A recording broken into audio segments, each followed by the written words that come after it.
Bismillahirrahmanirrahim. Assalamualaikum warahmatullahi wabarakatuh.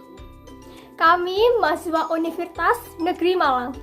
Video ini dibuat untuk menyelesaikan salah satu tugas kelompok di mata kuliah Wawasan Ilmu Sosial dengan dosen pengampu Bapak Agung Wiradimadja MPD.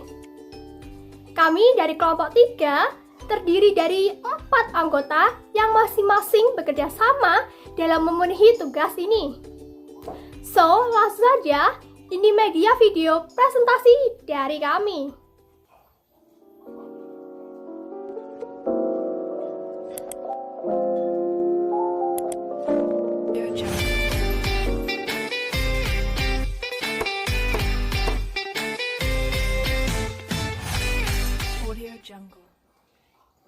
Tapi sebelum kita membahas lebih lanjut, saya akan mempersembahkan pantun. Sarapan makan nasi, cakep, ditambah makan bakmi. Sebelum presentasi, perkenalkan kelompok kami. Baik, langsung saja. Yang pertama ada Aguin Tarisa, lalu kemudian Dewi Maharani, lalu yang ketiga Muhammad Alif, terakhir keempat saya sendiri, Nur Yarifah. Kami dari kelompok 6 akan membahas mengenai modal sosial.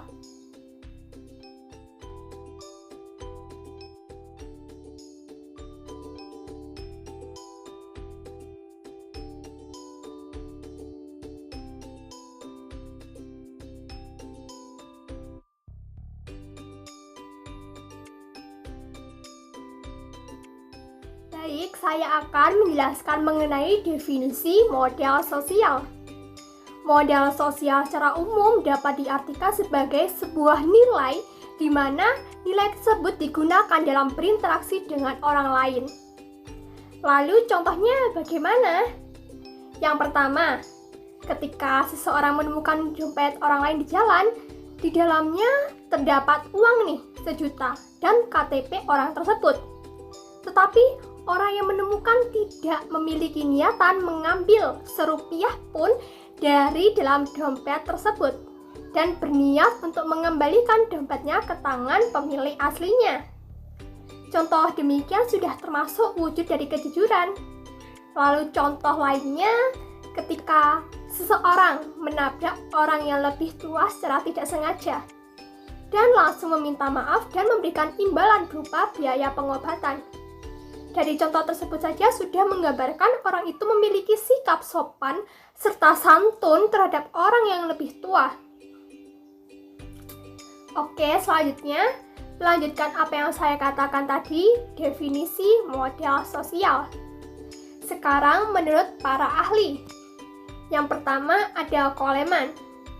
Di sini saya mengutip dari Bindara dan Yosunobu 2009 yang di dalamnya menyebutkan bahwa modal sosial ialah sebuah entitas yang berwujud kewajiban, harapan, dan juga kepercayaan, di mana semua unsur tersebut melekat dalam struktur hubungan sosial.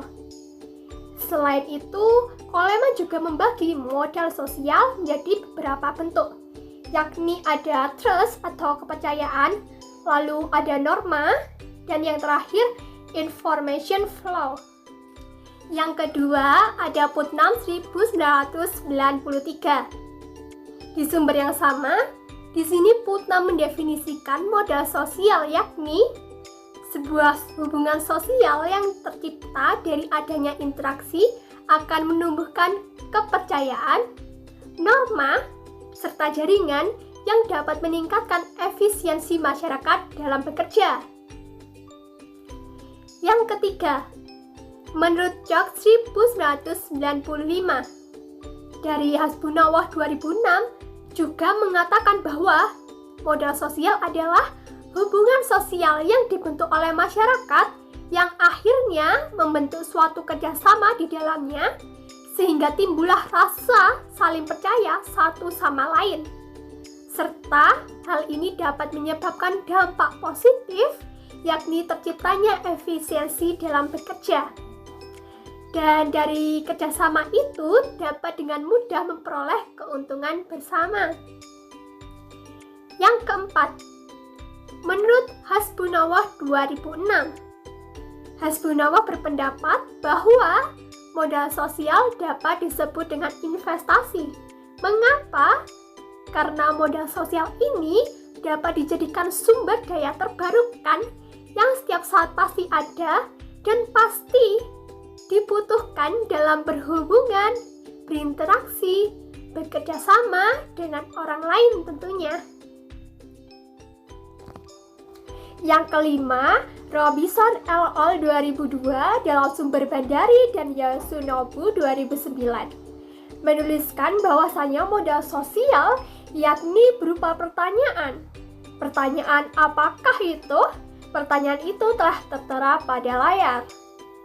Selanjutnya, keenam. Menurut Fukuyama 1995, dalam sumber yang sama telah mengemukakan pendapatnya mengenai modal sosial. Modal sosial didefinisikan sebagai suatu hubungan sosial yang didasari kata kunci. Yaitu kata kunci apakah itu? Kata kunci tersebut adalah kepercayaan. Oleh karena itu, kepercayaan di sini dianggap paling penting dalam kerangka sebuah hubungan. Ketujuh, Bank Dunia 1999 dalam Sumber Hasbunawa 2006. Modal sosial merupakan wujud dari hubungan yang tercipta yang kemudian membentuk suatu norma yang berlaku dalam masyarakat. Norma tersebut sengaja dibentuk guna menciptakan masyarakat yang terkoordinir, damai, serta norma itu sifatnya mengikat dan apabila dilanggar akan dikenakan sanksi sosial. Kedelapan, menurut Lin 2001, mengemukakan pendapatnya terkait modal sosial. Pendapatnya ini hampir mirip dengan pendapat Hasbunawa yang mengatakan bahwa modal sosial disebut dengan investasi.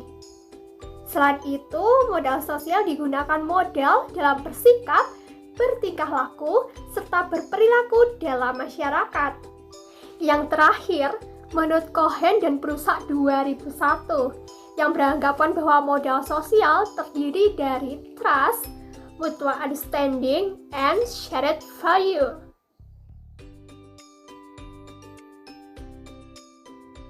Mengapa kita perlu modal sosial? Karena kita adalah makhluk sosial yang tidak dapat hidup sendiri dan butuh berinteraksi dengan orang lain. Dalam teori pertumbuhan ekonomi dikenal 3 modal utama pembangunan wilayah, yaitu modal alam, modal fisik, dan modal manusia. Tetapi ada satu hal yang dilupakan, yakni modal sosial, di mana modal ini merupakan aset penting yang memungkinkan individu dan masyarakat bekerja secara efisien. Biasanya, seseorang akan cenderung memilah dan memilih untuk berkumpul dengan orang yang menguntungkan baginya.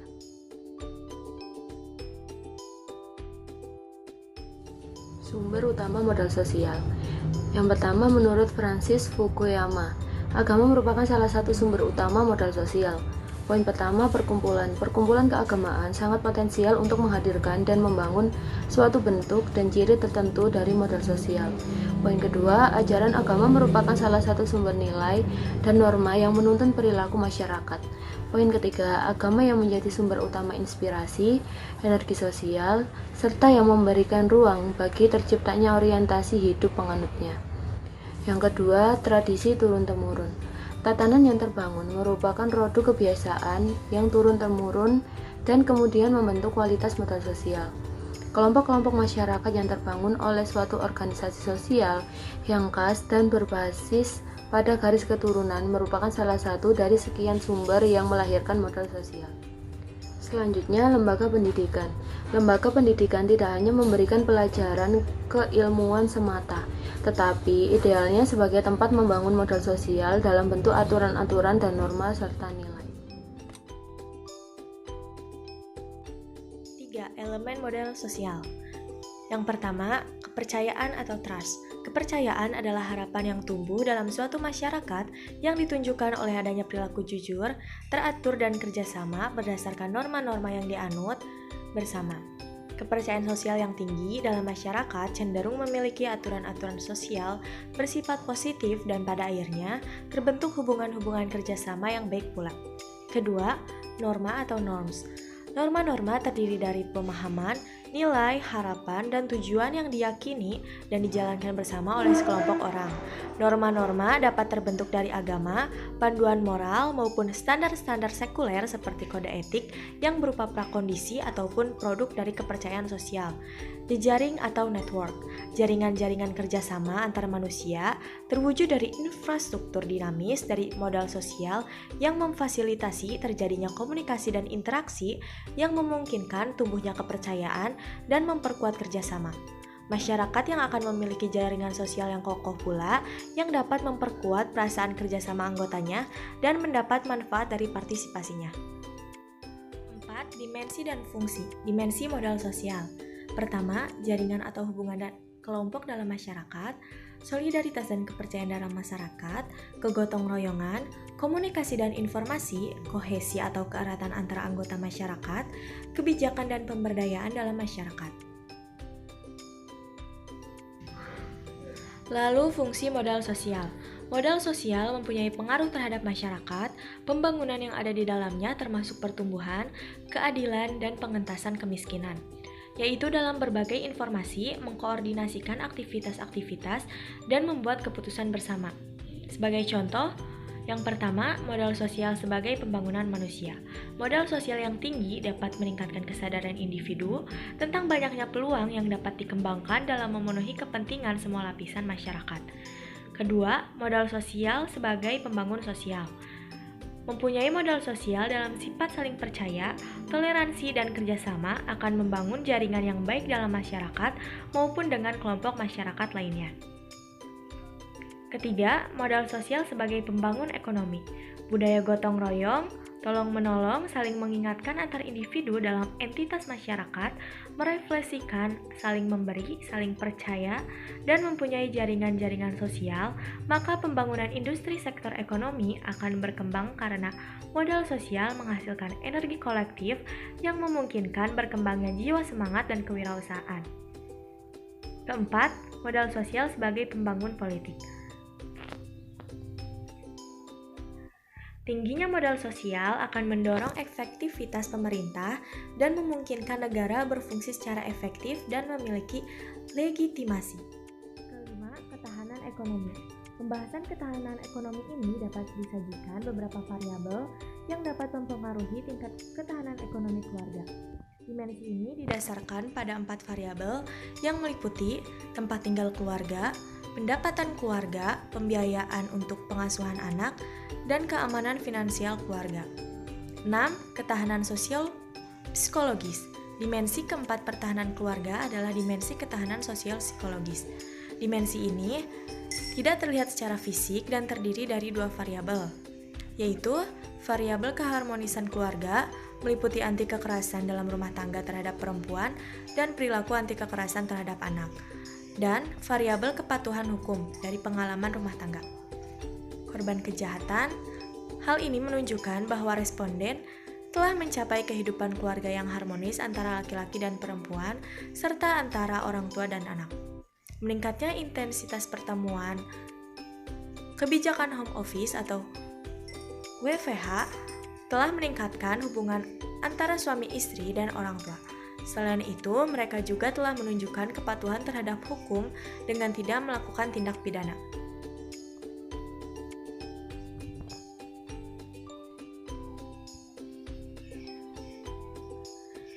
Yang terakhir, ketahanan sosial budaya. Dimensi ketahanan sosial budaya diukur dengan 3 variabel, yaitu kesejahteraan sosial diukur dengan merawat lansia, kedekatan sosial diukur dengan partisipasi dalam kegiatan sosial di daerah, ketaatan beragama diukur dari keikutsertaan dalam kegiatan keagamaan di lingkungannya. Berdasarkan indikator tersebut, diketahui bahwa tingkat ketahanan sosial budaya responden belum begitu tinggi, dengan 40,44% masih dalam kategori sedang.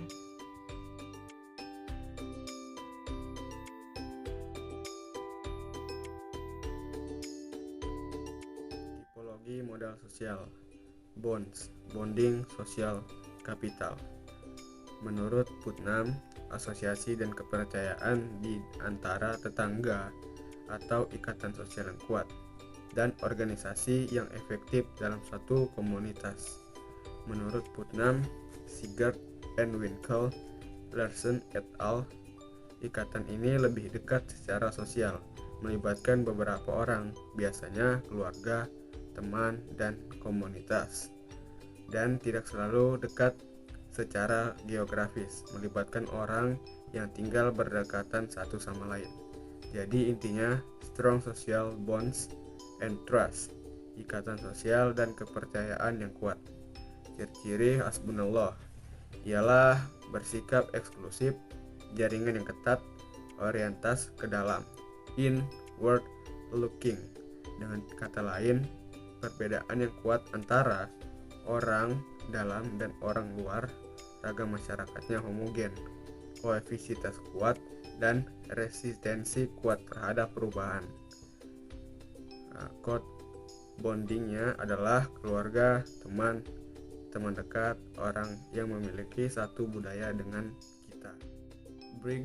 Bragging social capital. Menurut Sigurd and Winkel, Larsen et al., serangkaian ikatan lintas skor dan kooperasi terjadi ketika anggota satu kelompok terhubung dengan anggota kelompok lain untuk mencari akses atau dukungan atau untuk mendapatkan informasi.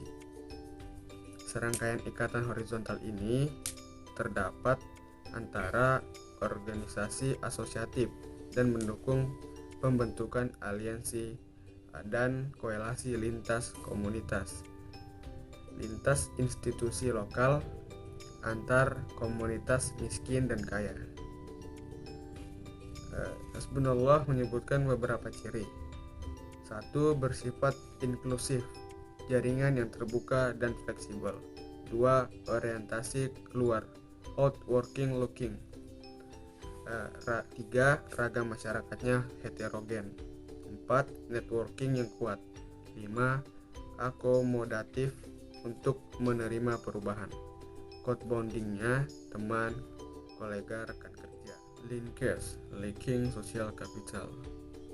Menurut Colt dan Haley, mengacu pada hubungan antara individu dan kelompok dalam strata sosial yang berbeda dalam hierarki ketika kekuasaan, status sosial, dan kekayaan diakses oleh kelompok yang berbeda, termasuk kapitalitas untuk memanfaatkan sumber daya, gagasan, dan informasi dari lembaga formal di luar masyarakat yang memfasilitasi hubungan kerjasama di mana kekuasaan dan kontrol di satu sisi lebih tinggi daripada sisi lainnya.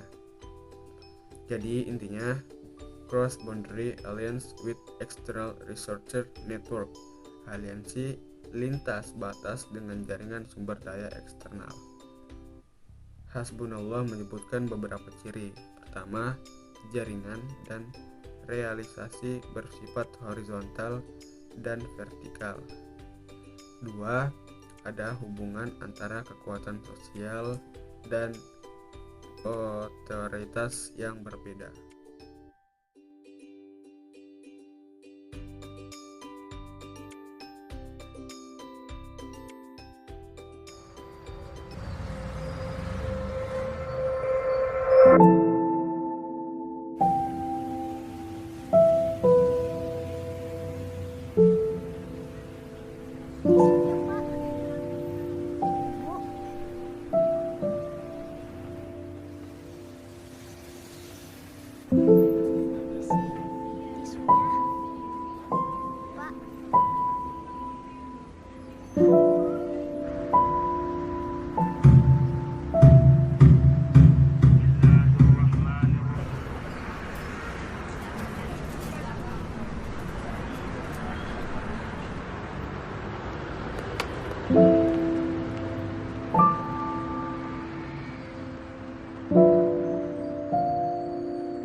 Udah, pakai aja duitnya, Bud. Itu udah jadi hak kamu kok. Pokoknya kamu harus jadi anak yang jujur. Jadi, iya Bu, kamu harus janji sama ibu. Karena jadi anak yang jujur itu banyak pahalanya.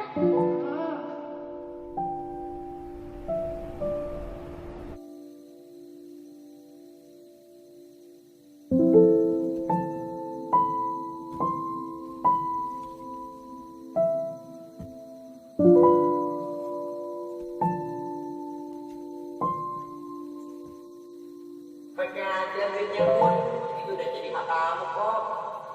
Pokoknya kamu harus jadi anak yang jujur.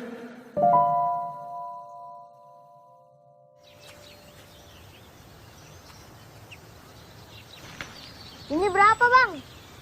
3.000. Kamu harus janji sama ibu. Bang, maaf. Nggak jadi, Bang.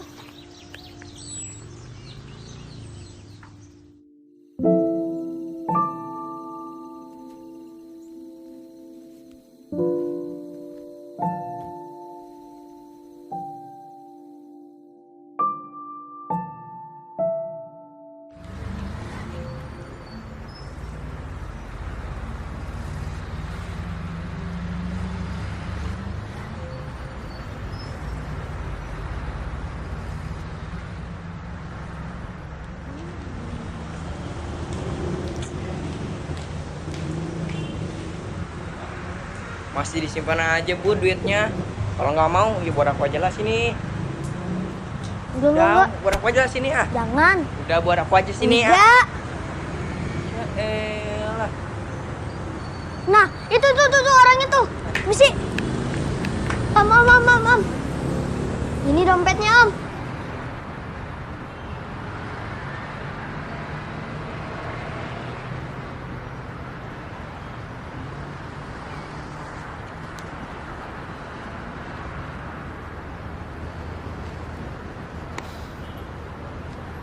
Namamu siapa? Budi, Om. Makasih ya Budi ya.